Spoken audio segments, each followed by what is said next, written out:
Let's go to Louisiana, where the Louisiana community is demanding the firing of an elementary school teacher over a derogatory Facebook post. Julie Colley is a tutor and the in-school suspension facilitator at a predominantly black elementary school in Lafayette, Louisiana.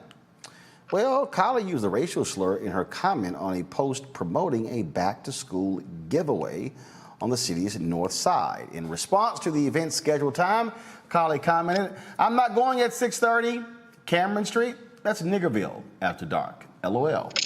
Lafayette Parish School System released the following statement. They said LPSS is aware of the situation and is conducting a thorough investigation into the matter. Because this is a personnel issue, no further information will be shared. First of all, they call it a personal issue, but it should be personnel because it's not personal. Your public school system. Joining us is the chairperson of the Louisiana NAACP Political Action Committee, Norika Ross. Ms. Ross, how you doing?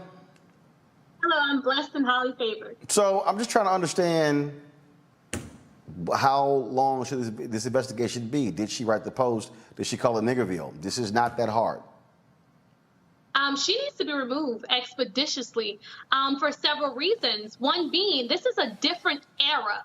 So the era in which she was raised is completely different from the era of us millennials. And with that being said, social media plays a huge part in our lives.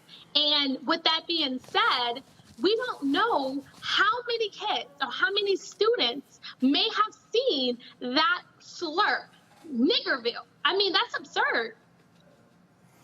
And so and the thing is, first of all, when did this happen? Well, actually, it transpired over the weekend. So it took place over the weekend. Today is Wednesday, and they're saying, "Oh, we need more time for a thorough investigation." Is the post still up? Did she delete it?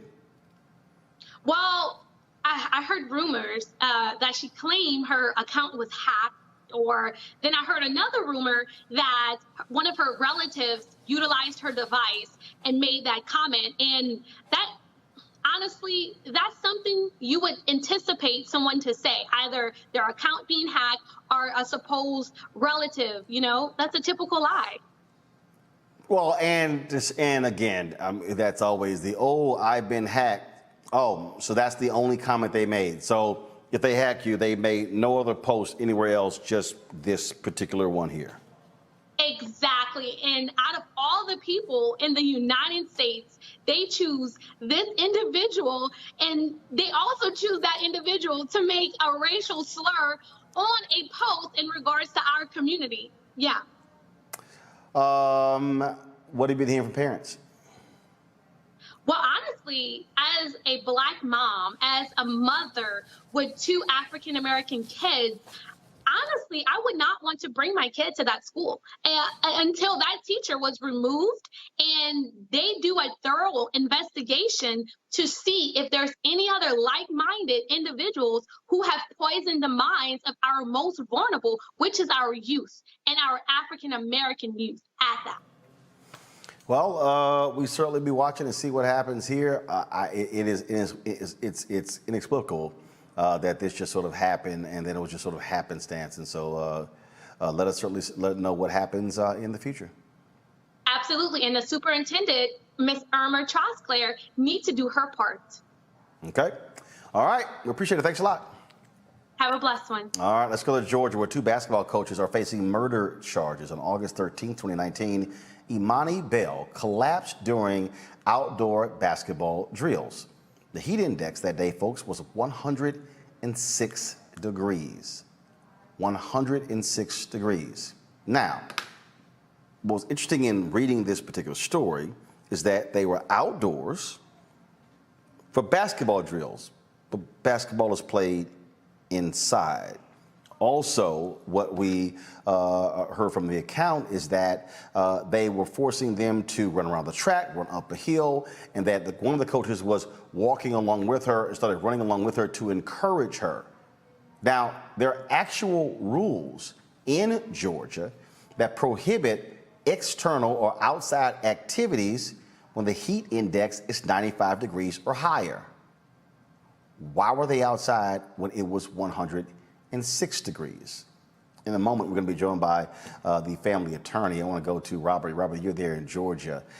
This is one of those things here where it is beyond sad that a family loses a child who is trying to play basketball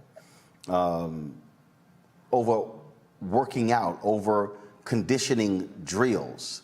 Again, as I said, the rules are clear in Georgia. If the heat index is 95, above 95, you don't go outside.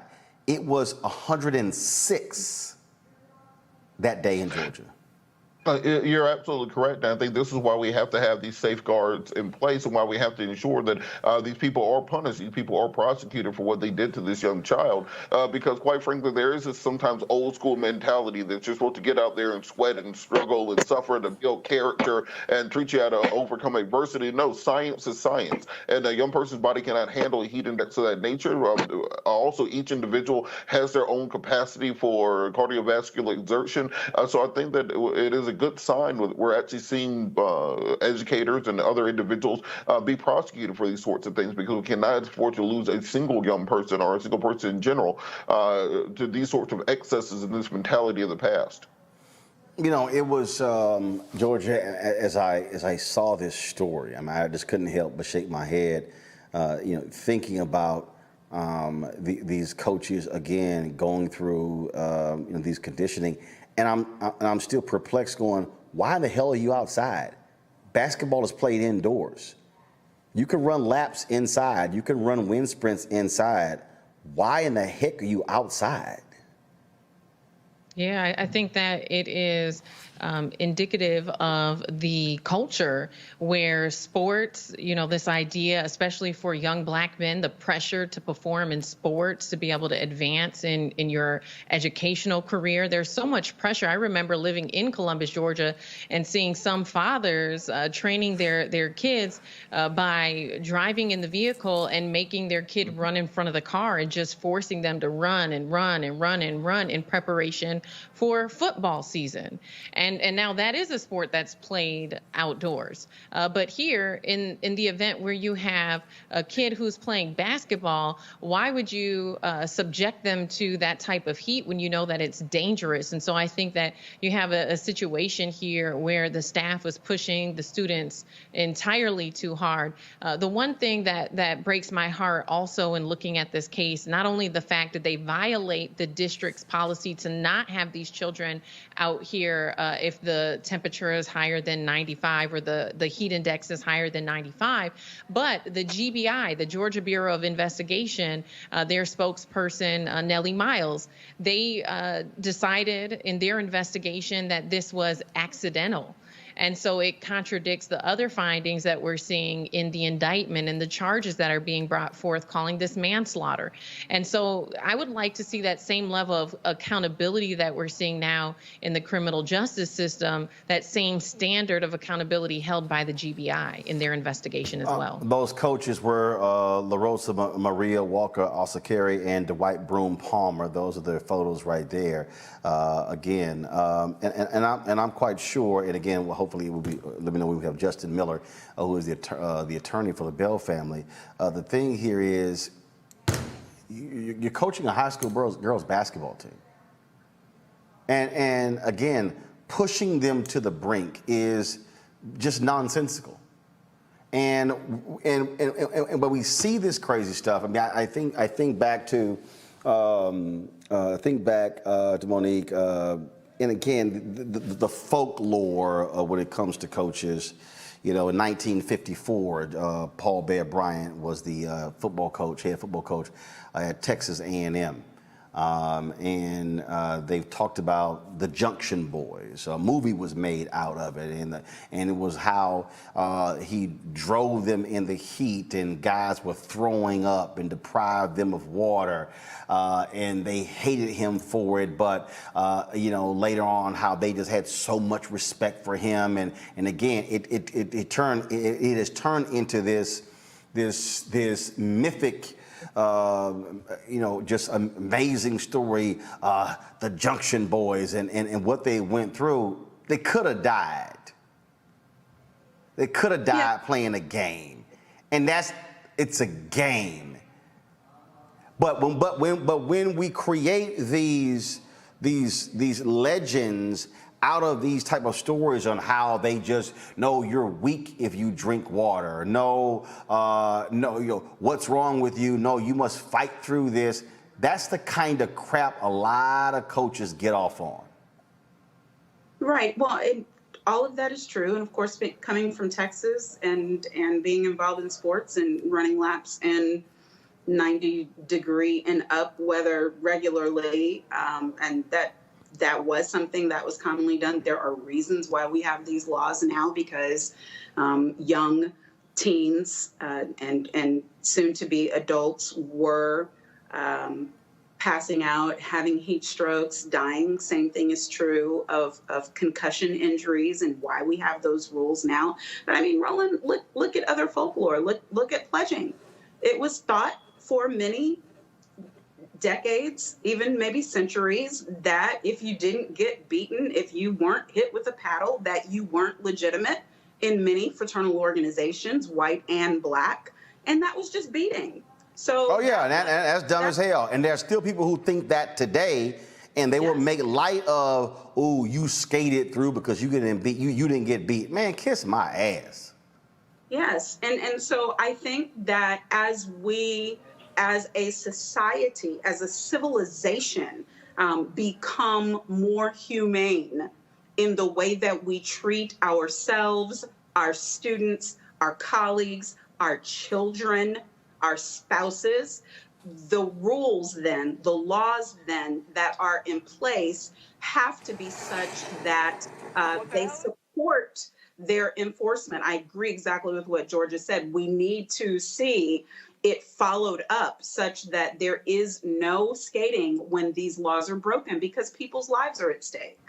I still don't quite get these crazy folks when they talk about the beating.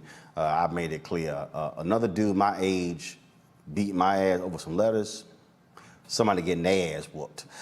Justin Miller, he is the attorney for the Bell family. He joins us right now on the phone. Justin, glad to have you on Roland Unfiltered. I guess one of the things, Justin, that is just even more sad is that Imani's father is a coach. And that particular day, they called off outdoor practices because of the heat. Yeah, it's pretty bad. Eric, that's his name. He's the head coach at Columbia High School in Atlanta. He sent Imani to another school thinking it was a better school, and this is how we ended up. So it's pretty sad for him. Very, very sad, actually. So you have the attorneys here. You have the attorneys who are arguing that, that this really wasn't second-degree murder, that it was just reckless. Yeah, well, that's what happens when you're reckless and you kill somebody. You know, it's murder. It's the same thing as if there was you were drinking and driving, and then you hit somebody and you killed them. You didn't mean to hit them and kill them, but you killed them. You meant to drink. That was the thing you meant to do. In this case, she meant to have those children out there in that heat, and then one of them died. So, I mean, you tell me, what's the difference?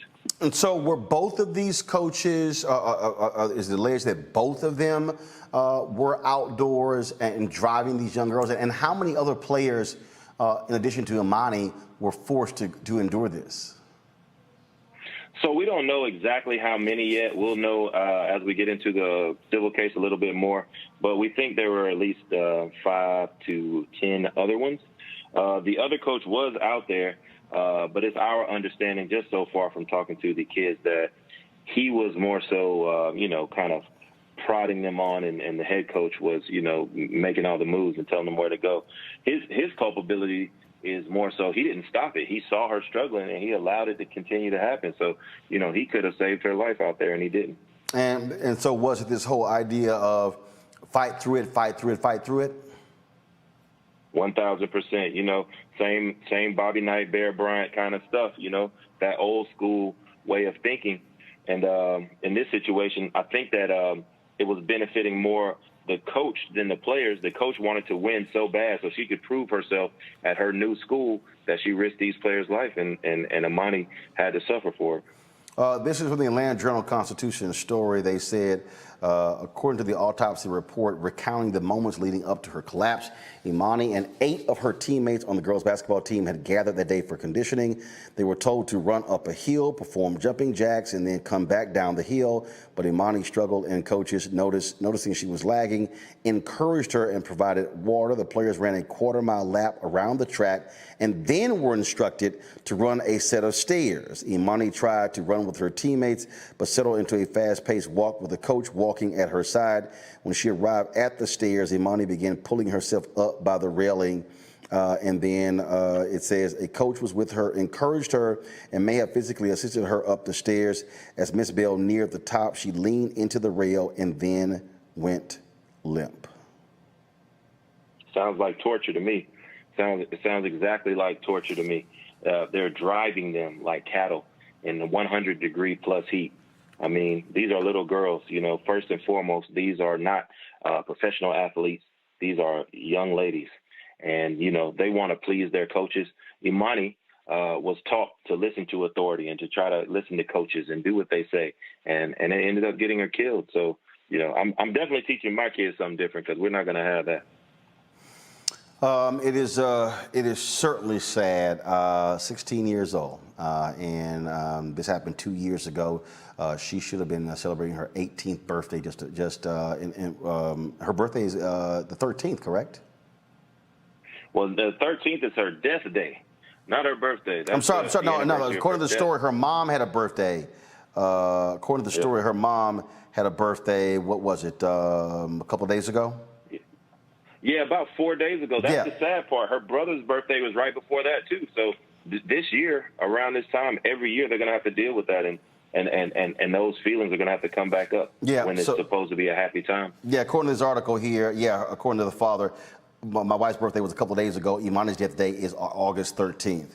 It's just a time of grieving. So certainly sad there as well. Justin, thank you so very much for joining us. Roland, thank you very much for having me. Back to that Roland Martin Unfiltered video in just one moment. Seek.com, we are partnering with them, of course. We appreciate their support right here on Roland Martin Unfiltered. Check out a couple of their products that you can take advantage of. And you're watching us on Seek. What's going on? This Quavo Huncho. Right now you in the Huncho's world. Please let the music play.